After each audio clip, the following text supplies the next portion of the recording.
Hi friends, सुनो तो सही के तीसरे एपिसोड में आपका स्वागत है। और बड़ी खुशी के साथ हमें बताना पड़ रहा है यार कि जो हमने कोशिश एक शुरू करी थी पॉडकास्ट की, वो धीरे धीरे अपनी प्रगति पे तीसरा एपिसोड हम लेके आ गए।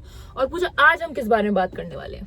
आज हम बात करने वाले हैं दिलजीत दोसांझ के बारे में। पैसे पूसे बारे बिल्लो सोचे दुनिया जट पैदा होया बस आई डोंट केयर कहने वास्ते।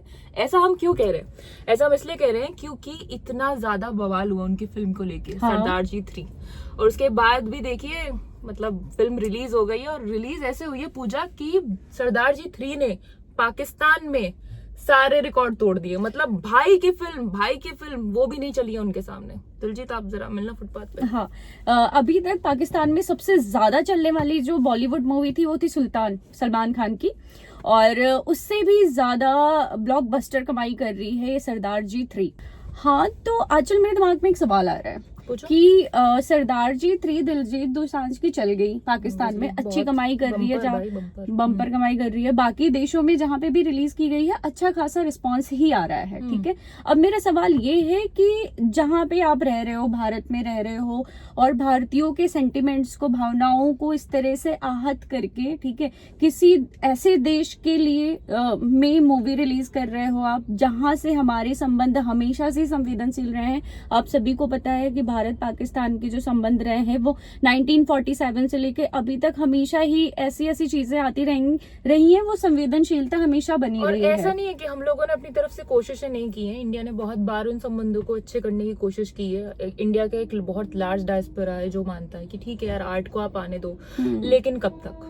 हाँ, और तो वही मेरा सवाल है कि क्या दिलजीत दोसांझ ने सही किया है पाकिस्तान की एक एक्ट्रेस को अपनी मूवी में कास्ट करना, फिर पाकिस्तान में मूवी रिलीज करना, जबकि मूवी भारत में रिलीज नहीं हो रही है? इस वाले मैटर पे ना सोशल मीडिया थोड़ा सा बटा हुआ है। कुछ लोग हैं जो कह रहे हैं कि यार फिल्म जो है, पहले पहलगाम जो अटैक हुआ, टेरर अटैक हुआ, उसके बाद से कहीं ना कहीं उरी ये सब इससे थोड़ा तो था कि मतलब हम लोगों को नहीं लेना चाहिए, लेकिन अब जो ये चीजें थोड़ी सॉफ्ट हो रही थी।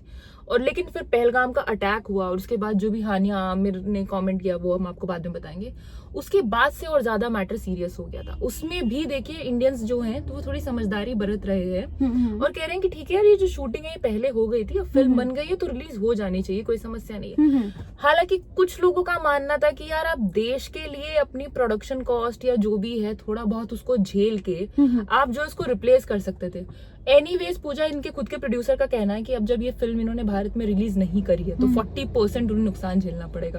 और देखिए इनकी फिल्म का मुझे लग रहा है 15 करोड़ के आसपास का बजट है, उसमें 40% इनके लिए क्या होता? इससे ज्यादा पैसा तो ये लोग कॉस्ट रिप्लेस करके इंडिया में रिलीज करके कमा लेते हैं। चलो मान लिया कि आपका कोई मूवी का बजट इनका तकरीबन 15 करोड़ था। हाँ। और टोटल कॉस्ट इनकी मेकिंग की 11 करोड़ के आसपास आई है। चलो मान लिया कि आपको रिप्लेस नहीं करना था, लेकिन एक तरह से अपॉलजी लेटर लिख लेना था, लोगों से माफी मांग लेनी थी कि ठीक है। लोगों को ऐसा लगा कि एक तो आपने हमारे ये चीज हमारे ऊपर फेंक के मारी है और उसमें भी आप ये कह रहे हैं कि आई डोंट केयर। ऐसा नहीं कि उनके शब्द है, लेकिन उनका पूरा एक एटीट्यूड है। आप माफी मत मांगिए अगर आपको लगता है कि आप गलत नहीं है, कि आप पहले उन्हें कास्ट कर चुके थे। लेकिन एक कंडेमेशन, मतलब एक तो आप कुछ बोलते कि भाई हम इनके साथ नहीं हैं, हम आगे से इनके साथ काम नहीं करेंगे। जैसे कि हर्षवर्धन राठौर उन्होंने जो बोला, हाँ जी, उनका बयान आप लोगों को पता होगा, हर्षवर्धन राठौर की एक मूवी आई थी सनम तेरी कसम, हाँ, ठीक है, तो अभी रिलीज करके इतना अच्छा रिस्पांस मिला। और अभी बात हो रही थी कि सनम तेरी कसम का पार्ट 2 आएगा। तो हर्षवर्धन राठौर ने साफ साफ मना किया कि उसमें अगर पुरानी कास्ट होगी, ठीक है, तो मैं उसमें काम नहीं करूंगा। एग्जैक्टली। तो ये स्टेप लोगों ने इतना सराहा ना, और लोग ऐसा एक्सपेक्ट कर रहे थे कि कुछ तो दिलजीत की तरफ से आता। वही मुझे लग रहा है कि लोग ये नहीं चाह रहे हैं, बिल्कुल भी नहीं। दिलजीत पूरा इंडिया उनसे प्यार करता है, बहुत ज्यादा प्यार कॉन्सर्ट्स ये सब जानते हैं, लेकिन एटलीस्ट हम लोग ये तो डिजर्व करते थे कि आप हमें उस चीज को एक्नॉलेज कर लो कि ये प्रॉब्लम एग्जिस्ट कर रही है, लोग इस चीज से खुश नहीं है।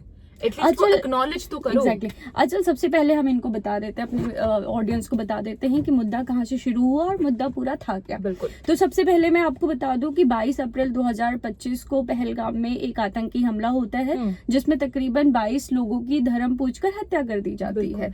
और 13 दिन बाद इसकी जवाबी कार्रवाई में भारतीय सेना जो है वो ऑपरेशन सिंदूर करती है। ऑपरेशन सिंदूर के दौरान ये होता है कि जो भारतीय सेना है पाकिस्तान के अंदर जो भी आतंकी ठिकाने हैं, सिर्फ आतंकी ठिकानों पर टारगेट किया जाता है, आतंकियों को टारगेट किया जाता है। और इसके जवाब में पाकिस्तान जो है वो भारतीयों पर जम्मू कश्मीर में हमला करता है, मतलब कुछ कार्रवाई की जाती है। उसमें भी काफी तकरीबन 32 लोगों की मौत हुई थी उस दौरान। और इसके बाद हानिया आमिर का एक पोस्ट आता है, और हानिया जहां पर वो ऑपरेशन सिंदूर को भारत की कायराना हरकत सेम और शर्मनाक मतलब हरकत। ये चीज बड़ा अजीब होता है पाकिस्तान के एक्टर्स की तरफ से कि ये जो जितनी भी अमन की आशा, शांति, ये सारा कुछ इंडिया की तरफ से फ्लो करना चाहिए, सारी की सारी कला का ध्यान हमें रखना चाहिए। कि वो गाना मुझे याद आ रहा है पूजा की, पंछी नदियां पवन के झोंके, कोई सरहद क्यों इन्हें रोके। लेकिन ये सारी जिम्मेदारी जितनी भी समझदारी की है, ये भारत के हिस्से है। आप ना तो अपने यहाँ के टेररिस्ट अटैक को कंडेम करेंगे, ना आप उसको फर्स्ट ऑफ ऑल ना उसको आप एक्नॉलेज करेंगे कि आपके यहाँ टेररिज्म होता है। अगर आपकी तरफ से कुछ होता है तो ना उसको कंडेम करेंगे, आप एकदम शांत पड़ जाएंगे। उसके बाद कोई जवाबी कार्रवाई होती है तो आपने उसे कावड़ बता दिया। आपका देश प्रेम अपनी जगह है, उसे कोई मना नहीं कर रहा है, लेकिन कम से कम एक्नॉलेज तो करो तुम लोगों के साथ समस्या क्या है।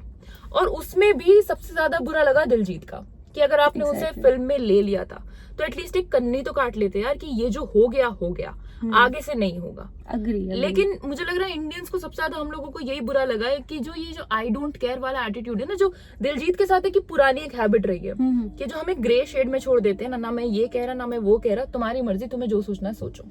वैसे इस पे एक और सवाल है, वो है ये कि सपोज जैसे कहते हैं लोग कि कला को जो है सरहदों पे नहीं बांधना चाहिए, सरहद उसमें नहीं आनी चाहिए। इंडियन एक्टर्स ज्यादा कह रहे हैं। इंडिया में मतलब वही कह लो कि जो सो कॉल्ड लिबरल्स हैं, एग्जैक्टली।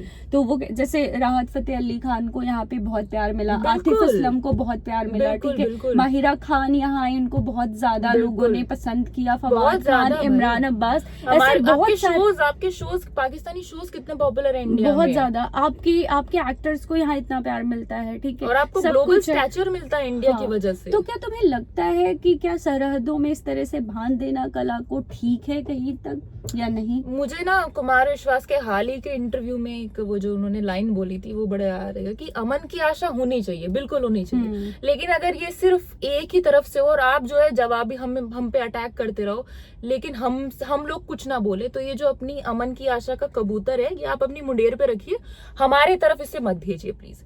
क्योंकि बातें हो तो अगर टॉक्स हो तो दोनों तरफ से हो, ऐसा नहीं होता कि आप उधर से जो है हमारे साथ टेररिज्म करें और हमसे टॉक्स की उम्मीद रखें। जबकि आपको याद होगा कि जो वहाँ के विदेश मंत्री हैं उन्होंने खुद ने बोला है कि हम पिछले 3 दशक से टेररिज्म के आतंक को समर्थन दे रहे हैं, dirty work for the West that they had been doing. लेकिन मुझे लगता है पूजा ये ना बहुत ज्यादा ना जो ये लोग बोलते हैं कि आर्ट ये वो, पर मुझे लगता है कि सिनेमा का इसमें ये फाइनेंस भी आता है, क्योंकि पाकिस्तान में जो एक बहुत लार्ज ऑडियंस है जो यहाँ की फिल्में देखती है, यहाँ के गाने सुनती है, बिल्कुल। तो ये जो है कहीं ना कहीं ये सिर्फ आर्ट नहीं है बल्कि एक फाइनेंस भी आता है, क्योंकि वो लोग हमेशा इसको कास्ट करने से ज्यादा लोग उनके पाकिस्तानी इस फिल्म से देंगे। अब जैसे हानिया आमिर है, सोचिए सलमान खान कितने पॉपुलर हैं पाकिस्तान में, लेकिन हानिया आमिर को फिल्म में लिया और उसके बाद दिलजीत क्योंकि कुछ बोले नहीं और उसका जो नेशनल इशू बना पाकिस्तान में और कैसे उन्हें अपनी जीत लगी, इस वजह से भी सरदार जी 3 ने, जो कि टेक्निकली पंजाबी लैंग्वेज फिल्म है, उसने हिंदी फिल्म के सारे रिकॉर्ड तोड़ दिए, और भी सलमान खान के। और सलमान खान मैं बार बार इसलिए कह रही हूँ क्योंकि वो मैटर करते हैं, क्योंकि उनकी पॉपुलैरिटी बहुत ज्यादा है पाकिस्तान और पाकिस्तान में भी पाकिस्तान हो या भारत हो, हर जगह पे सलमान खान को बहुत ज्यादा प्यार मिलता है। जितना यहाँ कमाती है पैरेलली सलमान खान की मूवीज वहाँ पे भी बहुत अच्छा कर रही होती है। लेकिन उसके बाद भी सरदार जी 3 ने वो सारे रिकॉर्ड तोड़ दिए। तो कहीं ना कहीं सिर्फ ये नहीं है कि मतलब सिर्फ प्यार नहीं, बल्कि मुझे लगता है पैसा भी इसमें इन्वॉल्व है। और एक और बात है जो मैंने देखी, दिलजीत दोसांझ का, आज मैं इंस्टाग्राम खुद ही देख रही थी, तो दिलजीत दोसांझ ने अपने इंस्टाग्राम पे सरदार जी 3 का पूरा ट्रेलर डाला हुआ है, उनकी पिक्चर्स डाली हुई हैं, और इनकी जो व्यूज हैं, जो वो एंगेजमेंट्स हैं, वो कॉम्प्रोमाइज नहीं हुई, कुछ भी नहीं। देखिए ये वही है ना, शायद दिलजीत इसलिए भी कुछ नहीं कह रहे क्योंकि उन्हें समझ में आ गया है कि इंडिया वालों को ना ज्यादा फर्क नहीं पड़ता है, 2-3 दिन बोलेंगे, चीखेंगे, चिल्लाएंगे और उसके बाद ही अपने काम पे लग जाएंगे। तो इन शॉर्ट ये कहा जा सकता है कि ऐसी चीजों से, ऐसे बद से शायद ही कुछ बदलेगा कुछ। ठीक है, अभी तक जो एटलीस्ट हम हिस्ट्री देखें तो कुछ खास बदला है नहीं।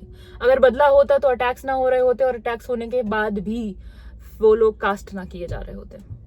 तो मेरा यहाँ पे हमारा बेसिकली मकसद ये नहीं है कि हम भारत पाकिस्तान के संवेदनशील रिश्ते को और भी ज्यादा परेशानियों में डालें या फिर लोगों के दिल में और नफरत पैदा करें, बिल्कुल भी नहीं। बस हमें ये एक इशू लगा तो इसलिए हम आप तक लेके आए कि ठीक है, चीजें होती रहेंगी, हम भूलते रहेंगे, चीजें आगे भी होती रहेंगी ऐसी, और कुछ खास फर्क पड़ेगा नहीं शायद लोगों को। खैर, आप इस वक्त हमारे लोगों का प्लीज साथ दीजिए। हम अभी यही पॉडकास्ट अपना खत्म कर रहे हैं, लेके आएंगे आपके लिए एक नया पॉडकास्ट। आपको इस बारे में क्या कहना है, हमें प्लीज अपनी राय जरूर बताएं। Thank you, bye bye.